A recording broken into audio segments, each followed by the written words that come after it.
যদি অবশ্যই আমার ভিডিও ভালো লাগে তাহলে কিন্তু সাবস্ক্রাইব করতে ভুলবেন না আমার চ্যানেলকে।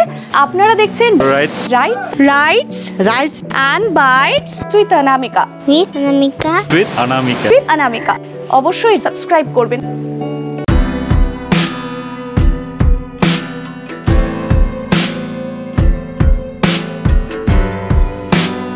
ঝালং সফরে আমরা এসেছি আজ তার দ্বিতীয় দিন। আজ আপনাদের দেখাবো ঝালং ঘুরতে এসে আপনারা কি কি দেখবেন। অনুরোধ রইল ভিডিওটি শেষ পর্যন্ত দেখার জন্য। জানাবো ঝালংয়ে কোথায় থাকবেন, মোট কত খরচ হলো এবং কোন কোন স্পট না দেখলে আক্ষেপ থেকে যাবে। আচ্ছা, আমি কোথায় দাঁড়িয়ে আছি জানেন? হ্যাঁ, ভিউ বলতেই পারেন খুব সুন্দর, কিন্তু আমি ভিউর কথা বলছি না। আমি কিন্তু একটা বিশেষ জায়গায় দাঁড়িয়ে আছি, এর নাম করোর মোড়। কি আপনি করোড়পতি হতে চান কি?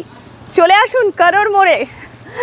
আসল ব্যাপারটা বলছি, এখানে যারা থাকেন তারা কিন্তু কোনো একটা সময় গিয়েছিলেন দেশের বাইরে, হতে পারে জাপান, ফ্রান্স, জর্জিয়া অথবা আরবের বিভিন্ন দেশগুলোতে গিয়েছিলেন এবং এককালীন একটা বেশ ভালো রকমের টাকা তারা কিন্তু ওখান থেকে উপার্জন করে দেশে ফিরে এসেছেন, আর তাদেরকেই করোড়পতি বলা হয়। আর তারা কিন্তু এই যে আমি ঘুরিয়ে দেখাচ্ছি চারিদিকে, এই চারিপাশের অঞ্চলেই থাকে এবং তারা থাকে বলেই এই জায়গাটার নাম হয়ে গেছে করোর মোড়। চলে আসুন।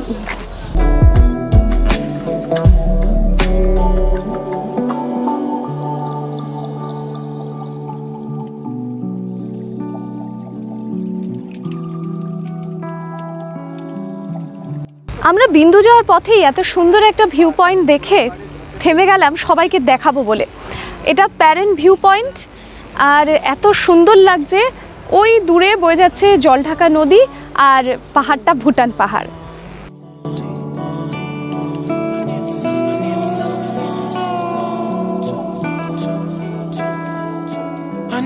আমাদের আজকের সফরের প্রথম স্পট প্যারেন ভিউ পয়েন্ট।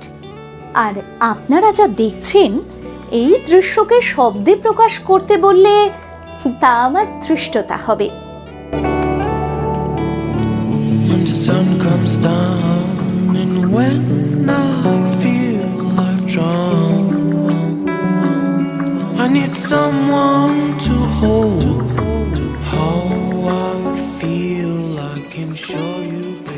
প্যারেন ভিউ পয়েন্টের এখানে দাঁড়িয়ে আমাদের আজকের সারথি নিমাদা এবং আমাদের শ্যামাদা, আমাদের সফর সঙ্গী, দুজনে মিলে এই জলঢাকা সম্বন্ধে অজানা কিছু তথ্য দিচ্ছিলেন, আসলে আদান প্রদান করছিলেন, গল্প করছিলেন। আমি কিন্তু টুক করে আপনাদের জন্য ক্যাপচার করে নিয়েছি। দেখুন কি বলে।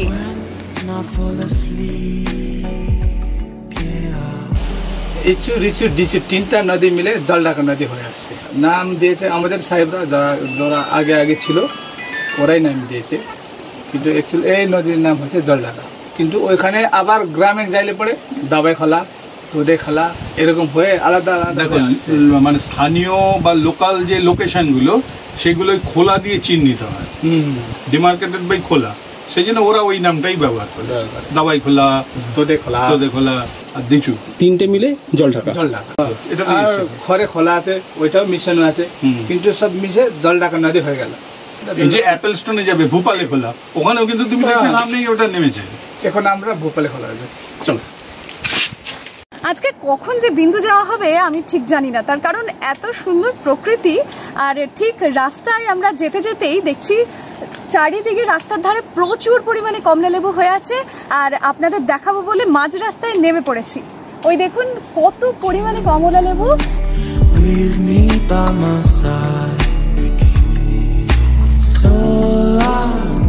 আর এ প্রসঙ্গে আমার মায়ের কিন্তু কমলালেবু ভীষণ প্রিয়, আর আমি যদি কোনো সময় একটা কুয়া চাই বলে যে এর সাথে ভাগ হবে না।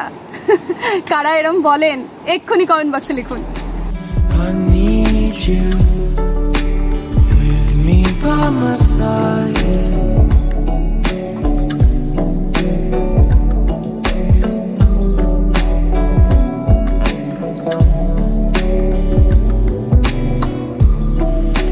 ঘুরে বেড়ানো আর খাওয়া দাওয়া বাঙালির রক্তে। আর সেই শখকে উস্কে দিতেই আপনারা দেখছেন রাইটস অ্যান্ড বাইটস উইথ অনামিকা। আর এই মুহূর্তে আমি রয়েছি প্যারেনে। দুদিকে ফুলঝাড়ু গাছের জঙ্গল পেরিয়ে ঠিক যে মুহূর্তে রাস্তার দুপাশে সবুজ ধানের ক্ষেত দৃশ্যমান হবে, বুঝবেন আপনি পৌঁছে গেছেন প্যারেনে। সবুজ ধান ক্ষেত লাগোয়া নিকশ কালো পাহাড় পুরো ছবিটাকে আবার অন্য মাত্রা দেয়।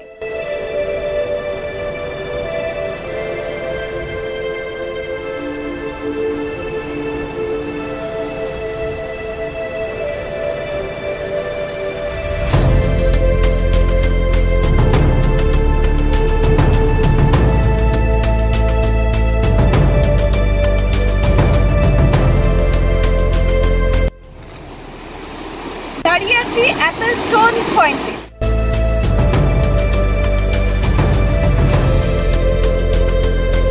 এই জায়গাটাকে অ্যাপেল স্টোন বলা হয় কারণ যদি ঠিক করে দেখেন তাহলে সামনের এই পাথরটির আকৃতি অনেকটা আপেলের মতো। সঙ্গে মনে হবে কেউ যেন এক কামড় পাশ থেকে খেয়ে গেছে।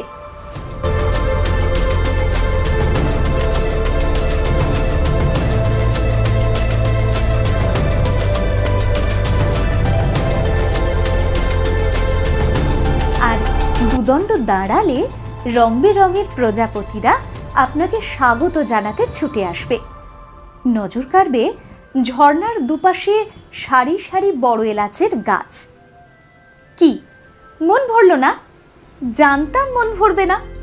সেজন্যই তো অ্যাপেল স্টোনের জানা অজানা তথ্য নিয়ে সম্পূর্ণ একটি পর্ব নিশ্চয়ই থাকবে আপনাদের জন্য। সেজন্য চোখ রাখতে হবে রাইটস অ্যান্ড বাইটস উইথ অনামিকার ভিডিওগুলির দিকে। ও সাবস্ক্রাইবটা করলেন তো? পাশে থাকা বেল আইকনটা প্রেস করে দিলেই কিন্তু নতুন নতুন ভিডিও দেওয়া মাত্রই নোটিফিকেশন চলে যাবে আপনার কাছে। অনেক কথা হলো, চলুন এরপরে দেখা যাক কোথায় যাই।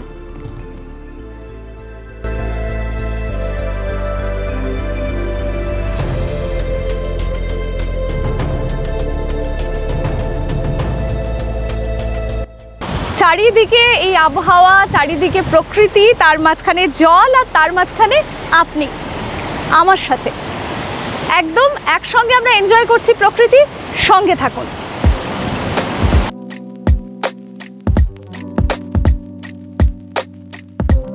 ভারত ভুটান সীমান্তে অবস্থিত বিন্দু একটি ছোট্ট জনপদ।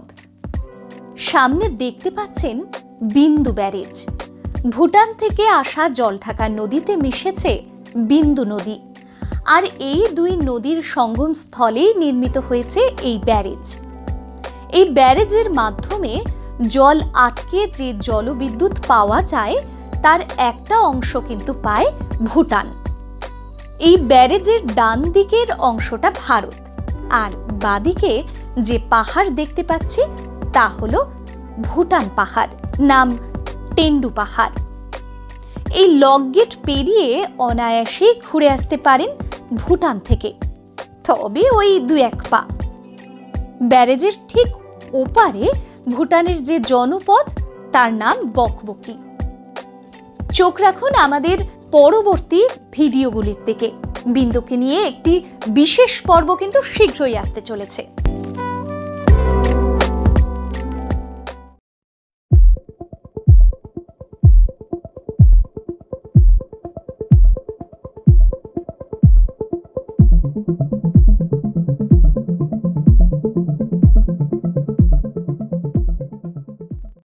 আমরা এখন দাঁড়িয়ে পড়েছি, যাব ঝালং ভিউ পয়েন্টে।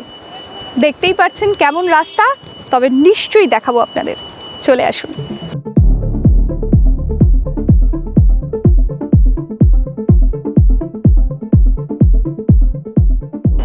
হ্যালো ফ্রেন্ডস, আমি এখন যেখানে আছি দারুণ লাগছে। আমাদের সারথী নিমাদা কিন্তু এই ভিউ পয়েন্টটা আবিষ্কার করেছেন, এবং দেখতেই পেলেন কি কষ্টে আমরা উপরে উঠে এসেছি, কারণ কোনো জায়গাই নেই উপরে উঠে আসার। কিন্তু awesome view, have a look.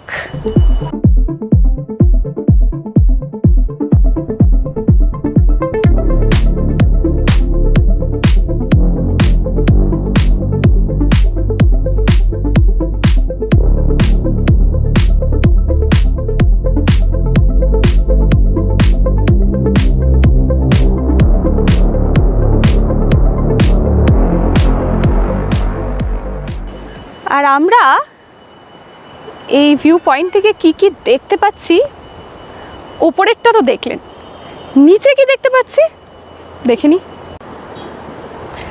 এই দেখুন, ওই যে বয়ে যাচ্ছে জলঢাকা নদী, আর চারিপাশটা দেখুন একবার।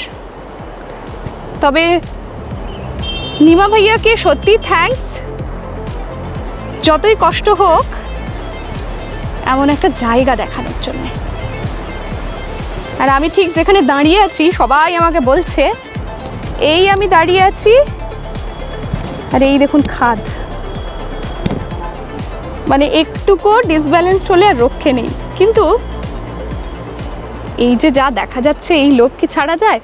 আচ্ছা, আমরা যে এত সুন্দর একটা জায়গায় দাঁড়িয়ে আছি, আর ক্রেডিট গোজ টু নিমাদা, আমি আগেই আপনাদের বলেছি। তবে এই ভিউ পয়েন্টের চারিদিকে যা দেখছেন এ সম্বন্ধে নিমাদা কিছু বলবেন।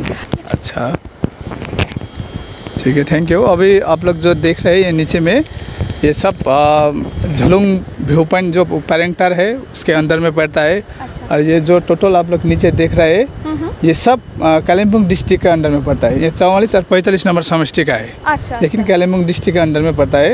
अच्छा। और आप लोग जो नीचे देखते हैं ग्रीन आइलैंड है जो नदी के सामने, उस पर जो भूटान है और उसके ऊपर जो हम लोग का भूटान का जो गोला बाजार बोलता है। अच्छा, वहाँ गोला पर। बाजार। अच्छा, ये जलढाका नदी के बीच में रास्ता है, उस पार भूटान है और रास्ता के इस पार जो नदी है वो है इधर इंडिया है। इंडिया पर है।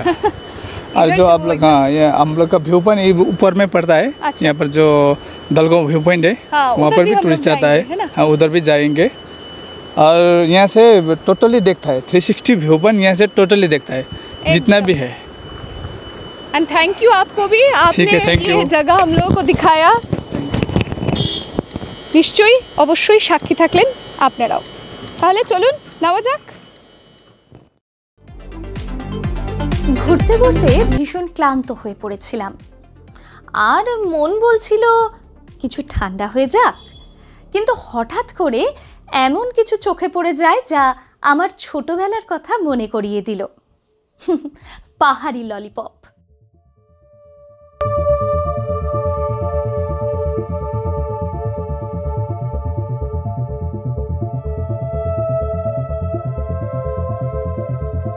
আমরা ঠিক ঝালং ঢোকার মুখেই পেয়ে গেছি গৈরিবাস ভিউ পয়েন্ট।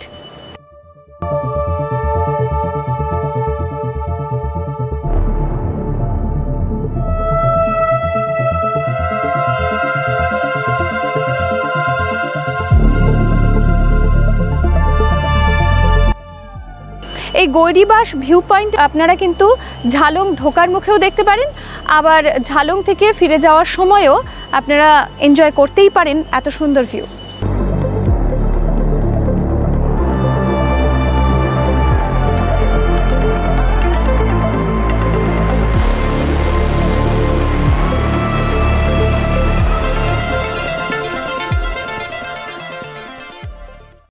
পাহাড়ি এই জনপদে শহুরে জীবনের চাকচিক্য নেই বটে, কিন্তু এখানে মানুষ খুব অল্পেতেই খুশি।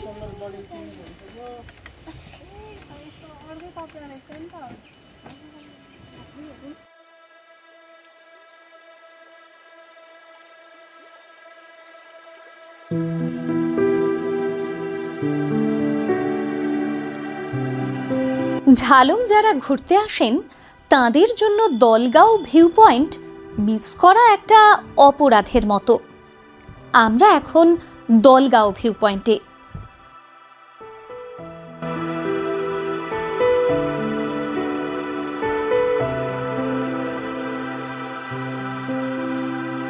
যেমন ঠান্ডা হাওয়াটা আসছে, দারুণ লাগছে।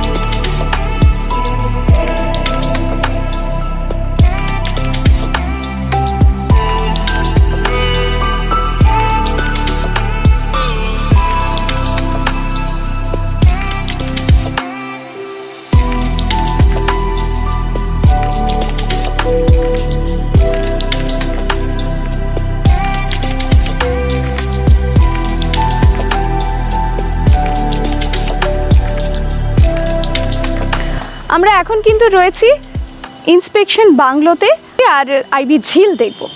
চলুন তাহলে।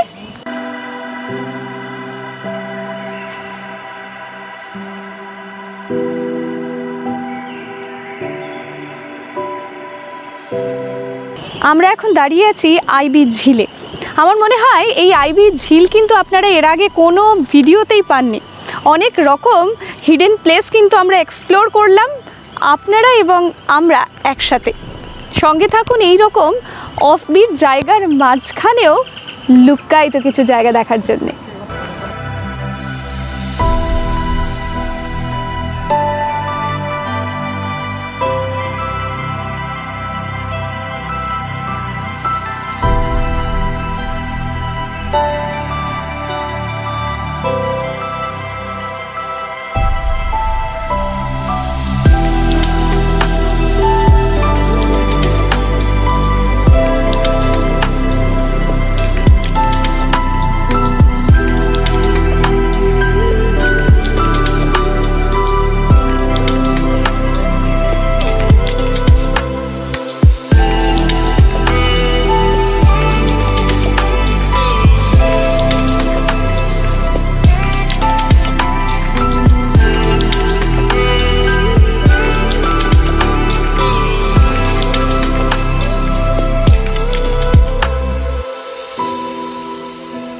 চারিদিকে এত হানাহানি কাটাকাটি, তবে পাহাড়ের মানুষেরা কিন্তু কখনোই প্রেম করতে ভোলে না। লাভার্স পয়েন্ট ইউটিউবে এই প্রথমবার। আমি এখন দাঁড়িয়ে আছি লাভার্স পয়েন্টে।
ঝালংয়ের মধ্যে বিভিন্ন জায়গায় কিন্তু কলা গাছ চোখে পড়বে, কিন্তু এখানকার কলা গাছের বৃদ্ধির ধরন একেবারেই অন্যরকম। এখানে গাছের বৃদ্ধির জন্য প্রবাহমান জলের প্রয়োজন।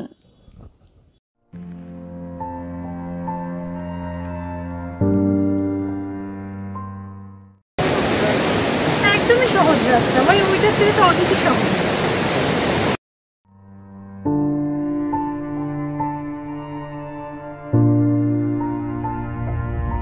আমরা এখন পৌঁছে গেছি ঝালংয়ের ইন্দো ভুটান ব্রিজে। বছরের প্রায় সব সময়ই এই ব্রিজকে ভরসা করে ভুটানবাসীরা কোনো রকম ইতস্তত না করেই ভারতে প্রবেশ করেন ঝালং বাজার থেকে নিত্য প্রয়োজনীয় জিনিস কেনাকাটা করার জন্য। তবে বর্তমানে ব্রিজের অবস্থা কিন্তু বেশ খারাপ।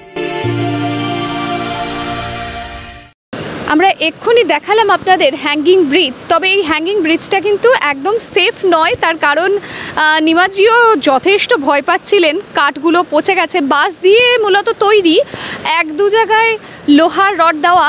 তবে আপনাদের দেখানোর জন্য আমি সেই লোহা কোথায় সেটা খুঁজে খুঁজে পা স্টেপ ফেলে ফেলে আমি এগোনোর চেষ্টা করলাম, যতটুকু দেখাতে পেলাম।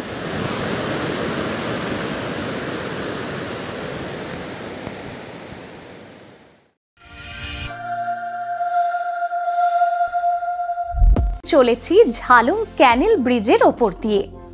ব্রিজের ঠিক নিচ থেকে অসংখ্য পাইপ চলে গেছে জল ঢাকা হাইডেল প্রজেক্টে বিপুল জলের সরবরাহ করতে।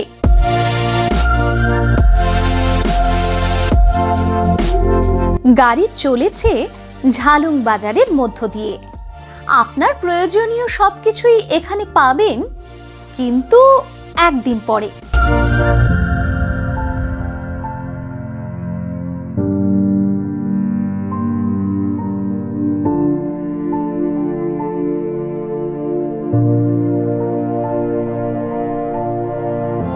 দেখা পেলাম বিরু নদীর। ভুটান থেকে উৎপন্ন হয়ে এই বিরু নদী ভারতে প্রবেশ করে এবং ঠিক এই জায়গাতেই জলঢাকায় মিলিত হয়। নদীর যাত্রাপথ শুরু হয় জলঢাকা নামে।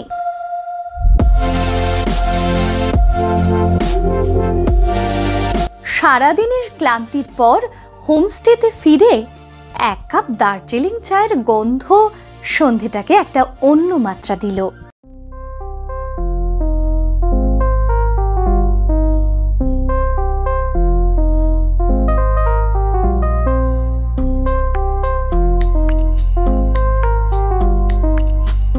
ঝালং সম্পূর্ণ ঘুরতে কতদিন সময় লাগবে?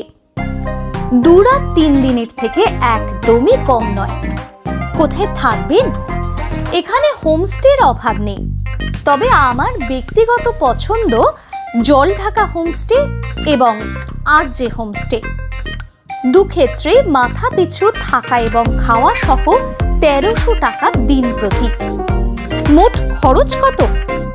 রিজার্ভ গাড়িতে শিলিগুড়ি থেকে ঝালং 4000 টাকা, সাইট সিন করতে গাড়ি নেবে 3000 টাকা, ঝালং থেকে শিলিগুড়ি ফেরত আসতে 4000 টাকা।